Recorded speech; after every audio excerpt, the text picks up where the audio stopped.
laisse la parole à Emmanuel Bon, je le laisse se présenter et on va intervenir à deux voix donc pour présenter rapidement nos travaux au sein de l'enseignement agricole normand sur les badges depuis un an. D'accord. Merci Philippe. Donc Emmanuel Bon, DRAF de Normandie, je suis basé à Rouen, je suis délégué régional à l'ingénierie de formation. Je travaille avec Philippe sur le projet Badgeons la Normandie et plus généralement, j'accompagne les établissements d'enseignement agricole et j'anime les réseaux, notamment sur les questions d'innovation pédagogique et de transition agroécologique. Alors j'aimerais bien essayer de faire mentir Serge pour lui dire que dans l'enseignement agricole, on n'est pas seulement des éducateurs, on est aussi des entrepreneurs. Et mon propos il est double, à la fois d'essayer de vous expliquer pourquoi l'enseignement agricole est partenaire de ce projet et pourquoi les badges offrent effectivement une opportunité pour nous de valoriser des choses qui jusqu'alors ne l'étaient pas. Alors, historiquement, effectivement, dans l'enseignement agricole, de par nos missions, de par les politiques et les dispositifs éducatifs, on offre à nos apprenants une grande diversité de situations d'apprentissage non formelles et informelles, que ce soit à la fois en matière d'éducation socio-culturelle, de mobilité internationale, d'engagement citoyen ou aujourd'hui de transition agroécologique. Et force est de reconnaître qu'effectivement ces situations d'apprentissage aujourd'hui on ne sait pas les valoriser. Voilà. Ce sont des situations d'apprentissage qui sont liées à des fonctions, à des rôles ou à des activités qui sont proposées aux jeunes, voilà, mais dont on ne parvient pas à mettre en place un système formel à la fois de reconnaissance de ses connaissances, de ses savoir-faire, de ses savoir-être, donc de capacités, voilà, donc de reconnaissance, de validation et d'accréditation par l'institution. Concrètement, quand on pense à ça, on pense à tous les jeunes qui, chez nous, à l'Éducation nationale, sont délégués de classe, élus dans les instances des établissements, au niveau local, régional, national. On pense aux volontaires en matière de développement durable, ce qu'on appelle les éco-délégués. On pense à tous les jeunes qui sont dans les clubs de nos établissements, que ce soit l'UNSS ou d'autres clubs. Et on pense à tout un tas de projets qui peuvent conduire dans ce qu'on appelle les enseignements à l'initiative des établissements, voilà, qui laissent une grande marge de liberté pour effectivement travailler dans des domaines complémentaires à la formation initiale.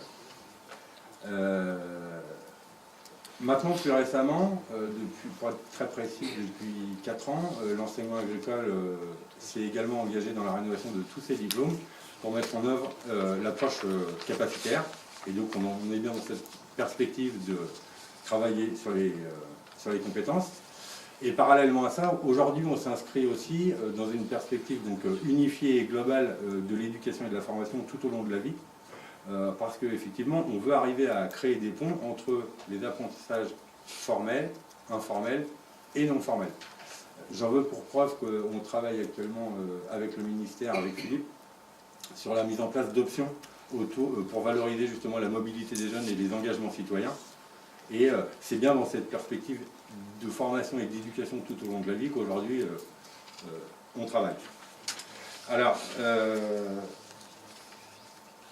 ce qui nous intéresse, c'est que ces apprentissages informels, aujourd'hui, ils peuvent tout à la fois, même si on peut exprimer un certain scepticisme, ça permet d'abord de renforcer la motivation des jeunes dans leurs apprentissages.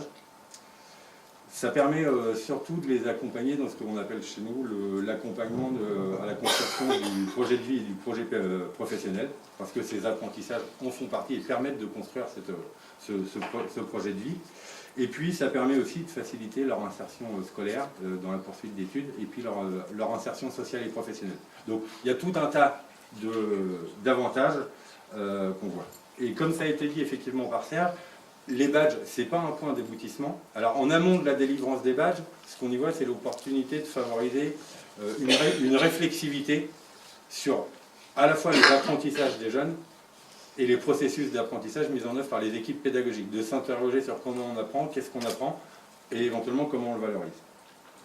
Et puis, une fois que les badges sont mis en circulation, effectivement, c'est le point de départ pour à la fois connecter les personnes et les talents, c'est-à-dire en fait créer des communautés.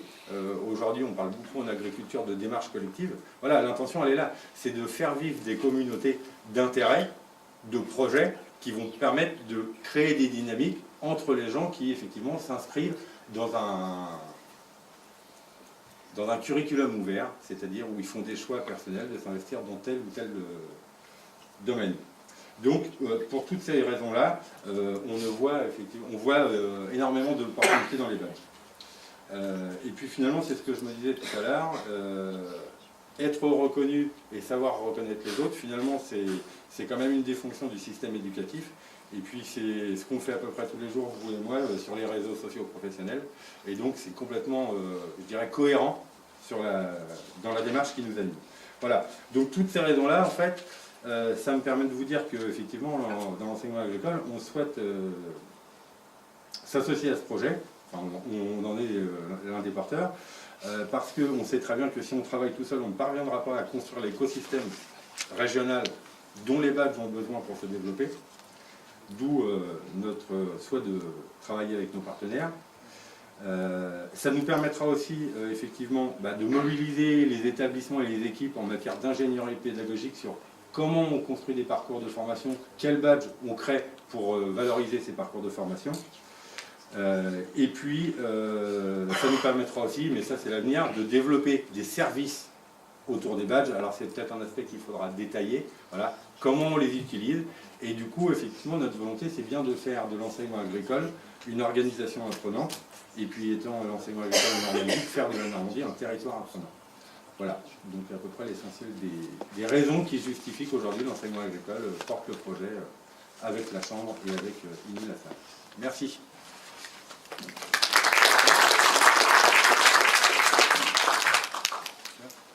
Alors, je vais juste compléter par quelques éléments. J'ai eu l'occasion de rencontrer des jeunes, parce qu'en fait on fait pas mal de choses pour les jeunes et quelquefois on oublie peut-être de leur demander leur avis, pas toujours, mais c'est peut-être un réflexe qu'on n'a pas tout le temps. Donc j'ai eu l'occasion de présenter ce projet de badge au Conseil national des délégués de l'enseignement agricole il y a quelques mois, et en échangeant avec ces représentants donc, au niveau national, il est apparu que la reconnaissance elle n'est pas si évidente que ça, déjà sans les badges. C'est-à-dire que ce qu'ils font n'est pas forcément bien reconnu tout le temps. Même leur rôle de délégué n'est pas forcément connu par certains enseignants. Et lorsque j'aurais posé la question autour de la reconnaissance, de ce qui, à leur avis, mériterait un peu plus de reconnaissance, ils m'ont cité énormément de choses qu'ils font. Comme l'a dit Emmanuel, on a la chance dans l'enseignement agricole faire des projets artistiques, de faire des animations sur le territoire. On a beaucoup d'internes, donc on reste souvent sur l'établissement, on peut s'impliquer dans le milieu associatif. Donc il y a beaucoup d'initiatives effectuées donc, par les élèves qui n'étaient pas reconnues et qui ne le sont pas. Et ce que je veux dire par là, c'est que le badge, il ne faut pas se voler la face, ce n'est pas la solution miracle. Ça veut dire qu'avant de commencer à penser badge, il faut d'abord qu'on puisse mener une politique volontariste de reconnaissance de tous ces apprentissages informels. C'est d'ailleurs pour ça qu'on a commencé à travailler avec la DGER qui, de son côté, commençait à travailler sur l'engagement citoyen, la valorisation des valeurs de la République. Et on s'est dit qu'il fallait travailler donc, avec le niveau national rapidement, afin qu'on puisse en fait, concevoir dès le départ ensemble ce qu'on souhaitait reconnaître. Comme on est un petit système éducatif, on est de toute façon obligé de travailler souvent au niveau national. Donc ça nous paraissait une bonne opportunité de porter cette réflexion et de travailler avec le niveau national pour concevoir ensemble des badges, tout simplement, qui viennent valoriser ce que font nos jeunes. Également, on s'est très vite posé la question, on sait concevoir des badges, mais après sur le terrain. Sur le terrain, comment est-ce qu'on fait? Parce que c'est du temps, qui est-ce qui s'en occupe? Il faut aller rencontrer les enseignants, la vie scolaire, donc ça nécessite de bien réfléchir à les dispositifs de validation qu'on met en œuvre. On a déjà eu des expériences précédentes autour du livret de compétences, par exemple, qui voilà, sont vite avérées pas efficaces parce qu'on s'est retrouvé face à des usines à gaz. Donc on a beaucoup réfléchi cette année sur comment on pourrait mettre en œuvre un dispositif qui soit simple, mais aussi inclusif. Comme l'a rappelé Serge, on a tendance à toujours vouloir reconnaître de bas en haut. Et comment est-ce que, pour donner de la valeur à ces badges, ces badges aient de la valeur aussi aux yeux des élèves, eh bien, le dispositif, on doit le penser de façon inclusive. On a tendance à vouloir reconnaître ceux qui ont été délégués, ceux qui ont été éco-responsables, ceux qui savent prendre la parole en public, ceux qui ont en fait déjà beaucoup de capacités et qui savent, même sans badge, je dirais, se vendre. Donc, il faut absolument que notre dispositif soit pensé pour être inclusif, c'est-à-dire permettre à chacun, à un moment, de pouvoir valoriser sa participation, son initiative, son engagement citoyen à sa manière. Les équipes pédagogiques doivent être formées et impliquées dans le dispositif, ça me paraît évident, donc ça ne va pas de soi forcément. Ça veut dire qu'on a décidé, par exemple, sur le territoire normand, on a proposé aux établissements qu'on vient de présenter aux équipes pédagogiques ce que sont les badges et échanger avec les équipes. Et puis, c'est à peu près tout. Ah oui, au niveau de la DGER, il y a une réflexion sur une option facultative qui est en cours. La DGER, c'est la Direction Générale d'Enseignement Recherche, qui s'occupe de l'enseignement agricole au sein du ministère. Il y a une réflexion sur une option facultative pour reconnaître l'engagement citoyen. Alors ça suscite un débat intéressant, en effet, entre des badges qu'on délivrerait et une option qui donnerait une note sur un diplôme. Donc je vais terminer là-dessus. Donc, inclusif, associer les pairs dans la validation des badges, donc, qui sera rendu peut-être possible plus facilement grâce à l'endossement dont vous a parlé Serge, au niveau technique. Et une dernière diapositive qui dit, les badges, ce n'est pas uniquement pour nos jeunes. Pourquoi ne pas aussi mettre en œuvre toutes ces idées avec les personnels, avec les enseignants, le personnel administratif. Tu as montré l'exemple d'IBM tout à l'heure. Les badges, la reconnaissance, valorisation des compétences dans les organisations, c'est aussi important. Parce que on a besoin d'innover, par exemple, dans la formation continue. On a besoin de réfléchir à une meilleure gestion et des compétences, une meilleure GPEC. Et donc l'idée générale, c'est que les badges, c'est aussi pour les personnels et que c'est peut-être un moyen aussi, si on reconnaît aussi les personnels, que ces personnels-là soient plus à même à reconnaître aussi ce que font les apprenants, donc de permettre de mettre en œuvre la reconnaissance partout dans l'organisation. Donc voilà ce que je voulais simplement ajouter par rapport à ce qu'a dit Emmanuel. Merci.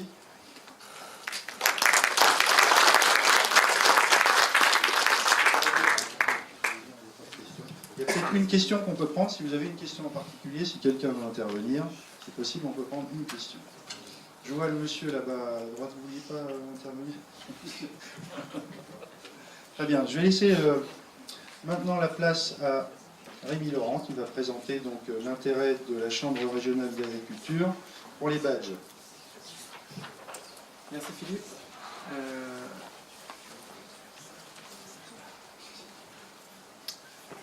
Voilà, et donc à mon tour et à notre tour, je vais effectivement vous présenter la façon dont nous voyons les choses.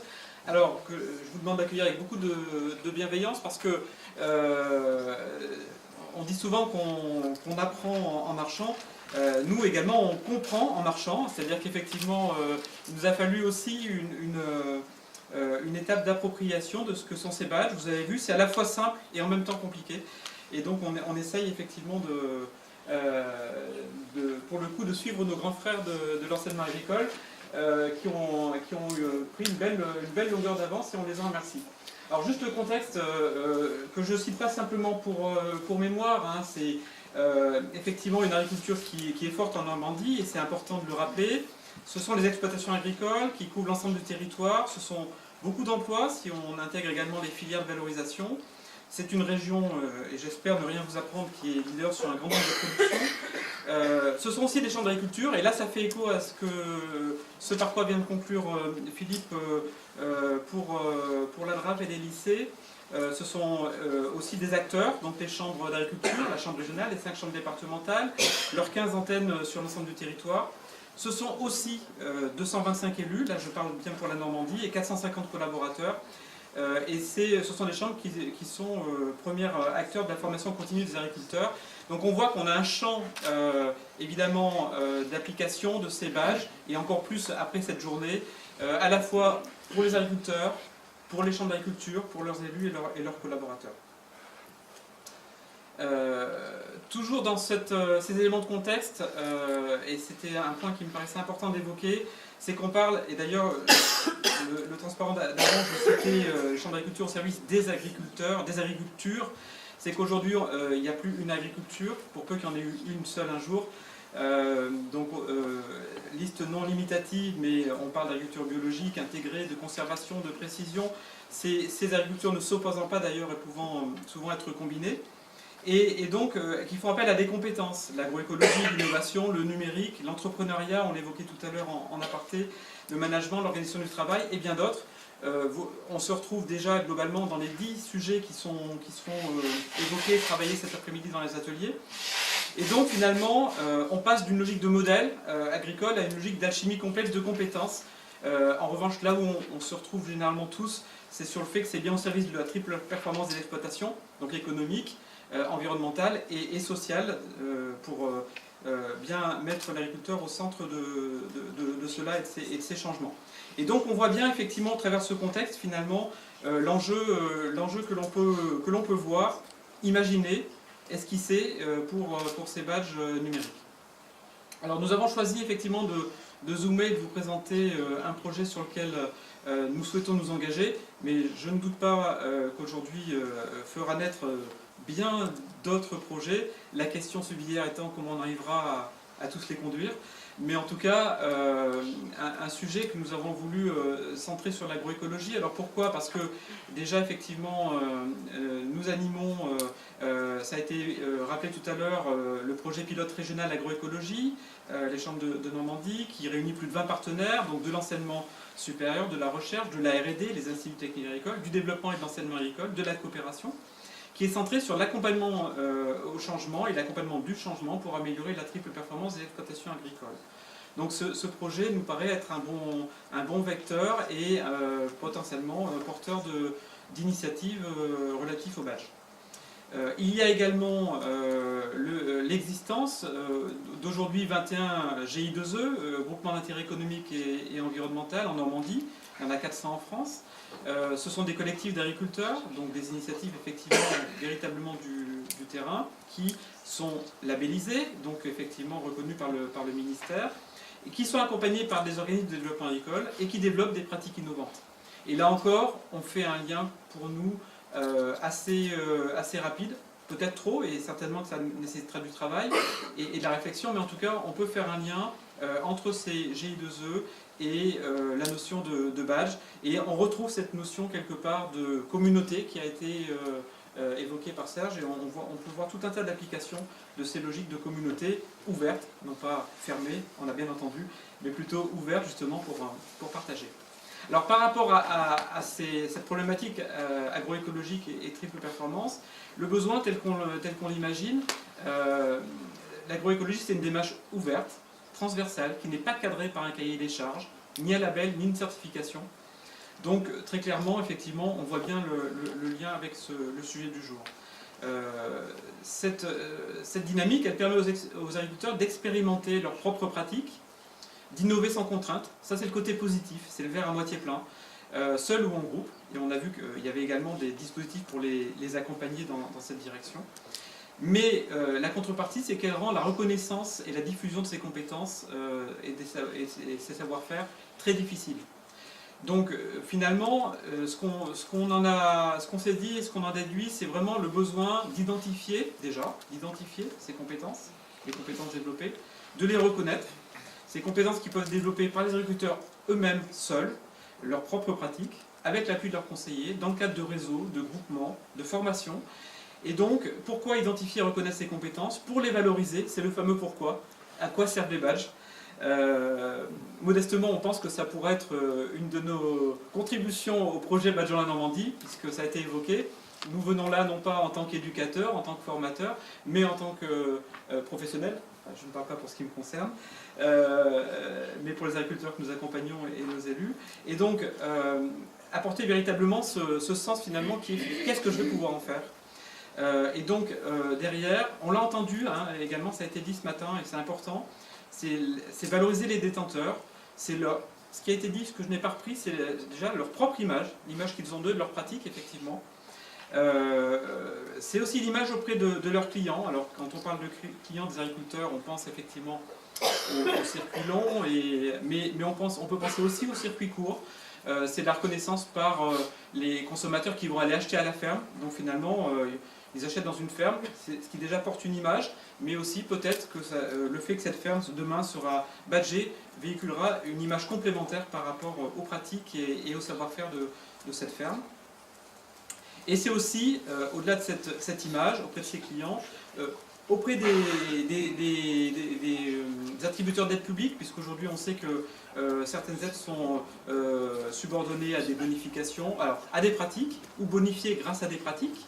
Donc c'est aussi important à un moment donné de pouvoir valoriser cela. On l'a évoqué ce matin abondamment pour les diplômes, en lien avec la VAE, donc là on a un peu asymétrique par rapport à des bonnes pratiques et par rapport à des attributions d'aide, mais c'est aussi, j'ai presque envie de dire surtout, permettre le partage entre agriculteurs qui ont développé les mêmes types de compétences, la notion de communauté et de pratique, quelque part, pour aller encore plus loin et finalement se retrouver entre pairs ayant les mêmes pratiques, et aussi, et encore surtout, la diffusion de ces bonnes pratiques au plus grand nombre, donc c'est la logique aussi de porter à connaissance. Donc le projet que nous avons appelé de manière très originale Badgeons l'agroécologie, pour décliner Badgeons la Normandie. On aurait pu dire Badgeons l'agroécologie en Normandie, mais ça commençait à être un peu long. Donc son objectif, c'est d'explorer le potentiel des badges numériques. Vous voyez, on parle de potentiel, donc on est aussi modeste et lucide sur notre propre appropriation. Mais aussi initier et expérimenter leur usage. Ça c'est important, ça a été dit, c'est essentiel. En tout cas, on y est très attaché, c'est que ces badges servent à quelque chose. Pour faciliter le repérage, la reconnaissance et la valorisation des pratiques agroécologiques en Normandie.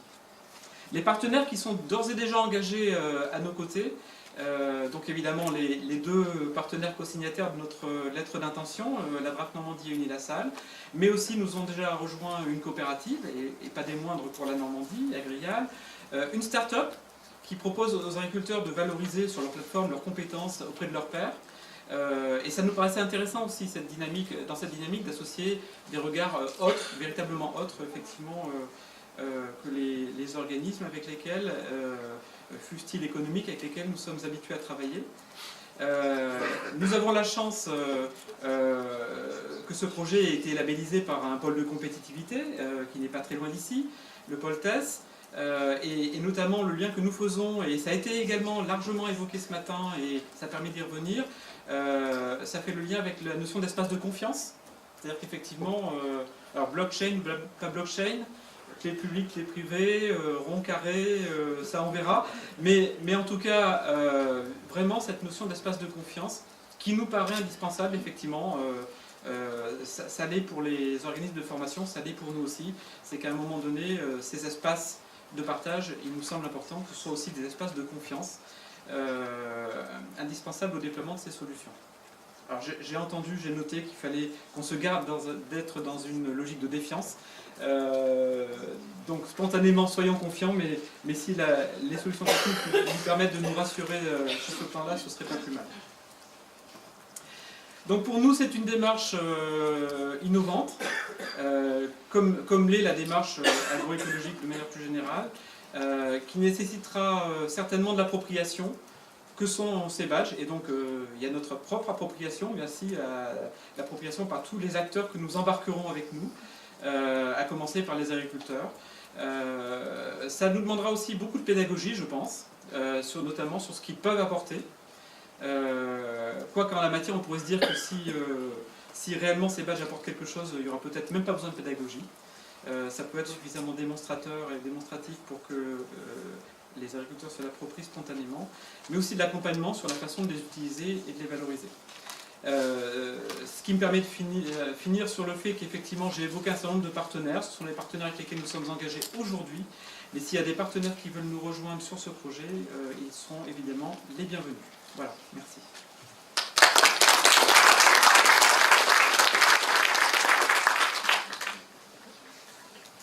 Est-ce qu'il y a une question? Salle, Isabelle. Je voudrais revenir sur la confiance, parce que c'est quand même peut-être le fil rouge au moins des interventions de cette matinée. Enfin, je ne sais pas comment dire ça, si ce n'est en reprenant une expression que j'ai déjà entendue dans un autre séminaire, qui était relatif à la blockchain. C'est d'être dans un système où personne ne fait confiance à personne, au contraire, mais où tout le monde peut prouver sa bonne foi. C'est bien ça le truc, c'est ce qui a été expliqué tout à l'heure. Quand le badge il a été signé et qu'on est un individu et qu'on veut faire valoir ce badge, on peut prouver qu'il a bien été signé par l'institution ou par la personne ou par l'entité qui a produit le badge. Et c'est bien ça l'idée, c'est vraiment la question de la confiance, mais dans un système où personne ne fait confiance à personne, où tout le monde peut prouver sa bonne foi. Ça m'est revenu tout à l'heure pendant la pause, donc merci de la pause. Mais c'est vraiment ça, et c'est aussi ce que je demandais tout à l'heure, et c'est ce que vous disiez sur la confiance qui m'a fait me ressouvenir de ça tout de suite. On n'est pas dans le monde des bisounours et on n'y sera jamais.